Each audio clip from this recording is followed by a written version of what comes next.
Good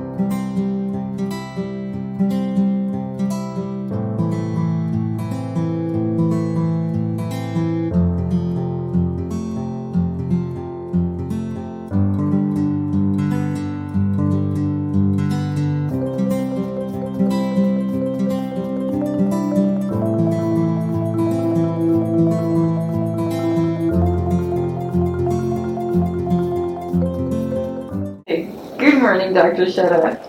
Good morning, Joanna. How are you? I'm doing good, thank you. So, I would like to start off by asking you, where are you from? I'm from Alexandria, Egypt. So, tell us about the transition of leaving Egypt and coming here. It's quite interesting, actually, because a lot of experience with transition, especially culture-wise. The Middle East is kind of like conservative culture to the open culture that in most of it, and so it's you have to either adapt very quickly or you close yourself within your own culture, which I don't like it. I like to be open to other culture, interact with. They know me, I know them, gain experience on each side of us. Okay, and what were some cultural adaptations that you faced when coming here? A lot, actually, because I was a father for two daughters with 5 years difference, and thank God they were in English school in Egypt, British system, and when they came here with me, it was not that different much for them linguistic wise, but culture wise, the older one was kind of like more into Egyptian stylish, and the younger one absorbed all the American style from the very early beginning, and I ended up into two systems at home. One is more leaning toward the American culture, and the other one leaning toward the Egyptian culture. And I have to be in the middle and understand this and understand that. I try to bring them together into the middle point. So a lot of conflict happened, of course. Some of them are funny, some of them are sharp, but I was able to deal with that due to the experience that I myself gained during the time of my stay in the United States. Right, and when raising your children, did you raise them different than if you had been in your home country? Not really, actually. It is actually very much the same, but the only thing is, in my own country, a lot of factors help you. Like a family, the existence of the family. If you and me and my wife are so busy, so who will take care of the kids? Of course, the grandparents. That's usually in the culture which has close interaction. But if I don't have the grandparents exist in the picture, I will be struggling. Who will take care of the kids at that time? So it's different a little bit here. So you have to make sure that you are putting them in a secure place with a secure interaction of group of people that you trust. So to give them the healthy atmosphere. Thank you. And were their behaviors different than those children growing up in Egypt? Maybe the life in the United States has actually developed them and give them another dimension of experience. And that experience is knowing other culture, the Western culture in particular, and how it is opened to many subjects of discussion, and not to hide things from parents. This part may be a little bit different from what we have in our society, because in our society people tend to be more close on their private things. Like if they do something wrong, I'm not going to tell my dad and my parents. I'm afraid of punishment. punishment is going to be severe, so they avoid that by hiding.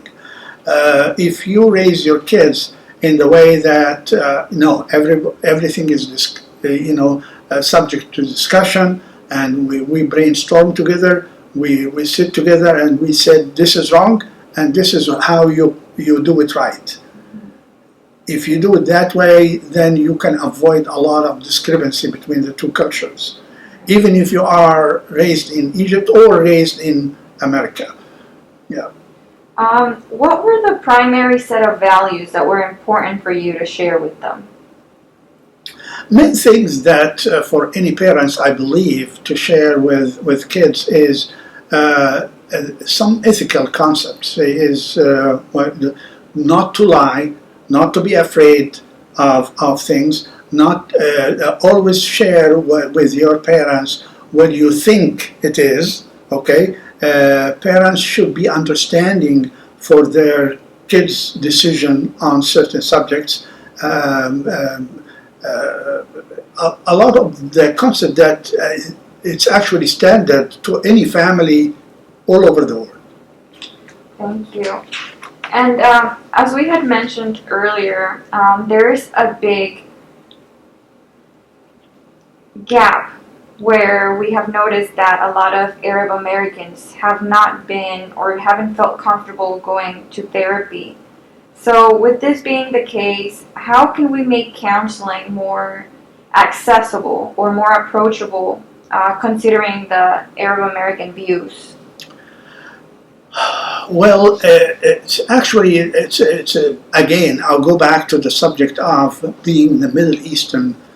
They are where most of the prophets actually started in Egypt, Saudi Arabia, Jordan, Palestine, Syria, all these narrow area of geographical area where most of the prophets are. So all these area, you will see people are very much religious because of that. Maybe in Egypt we have several of those prophets came in. Jesus, Prophet Muhammad, Moses, of course, and Joseph, and Idris, the first of all prophets. So this atmosphere or that atmosphere made people kind of like more close into the privacy of things. So, and they are, when you go to them and tell them, oh, your child must see a psychiatrist or therapist.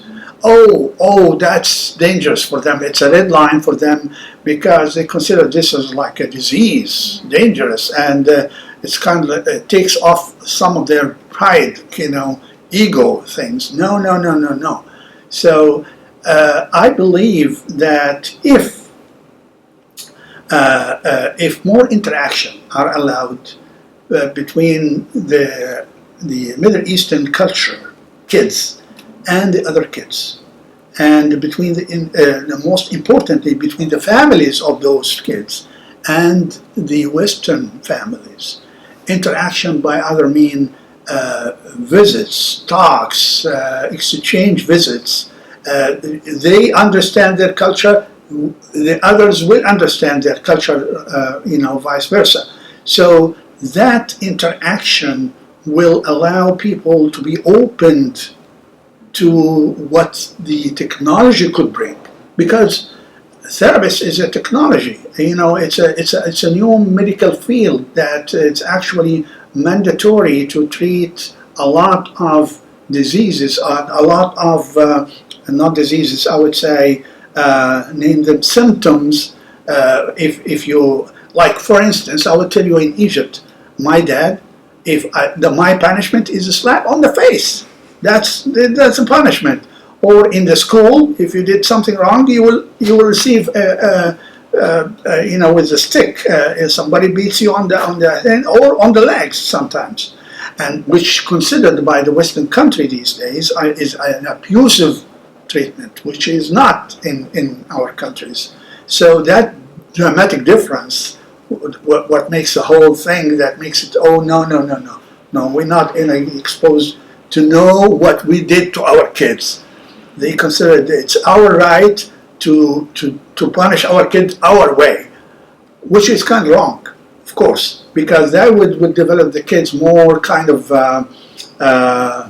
closed on himself, okay, doesn't want to talk to anybody, doesn't want to tell the parents what he did if he did something wrong, and that will create a negative impact on the kid himself and on his future.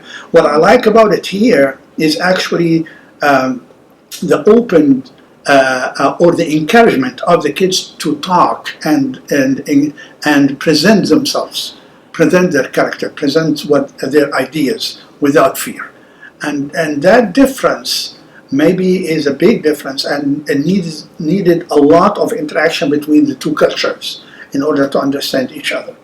There is many examples, real, actually not related to the Middle East, but related to many other cultures as well, when they come to the United States or to the Western countries, because they are different totally from their culture.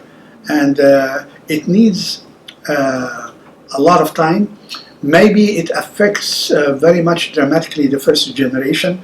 Second generation will be much more open. Third generation will be like Americans, just like America. And that barrier of culture will disappear when by generation wise. But yes, there is a lot of barriers, but interaction, I believe, is the key to eliminate those out. Thank you. And for our last question, how can we familiarize ourselves to work with Arab American populations? What are some suggestions that you have for us as future counselors? A lot of interaction. I mean, if you invite me to your house, so I will know more about you, and you know more about me, and vice versa. If you come to my house, you will see how I'm doing my dining room, how I cook my food, and when we exchange a conversation about experience in life here and there, you will know about how my culture, how the marriage is occurring or arranged. For some families, they still do a family arranged marriage in Egypt and the Middle East in general, because in our country or in the Middle East in general, it's not allowed to do dating. It's out of question. No and means no. No dating. So either they do it secretly under the table, or you do it by by arranging. Somebody has to be in between the two boys and girls. Okay, what you call it chaperone here. You call it here chaperone. So that's what it should be in our countries. In here, it's freedom, blah blah blah. So it's different. So until we eliminate that difference, it takes a lot of efforts on both sides, actually, not on one side, to understand each other. Yeah. Well, thank you so much, Dr. Sheta, for your time. You're very welcome anytime. You are wonderful, and you are going to be a very successful, interviewer and presenter. Thank you so much. Thank you.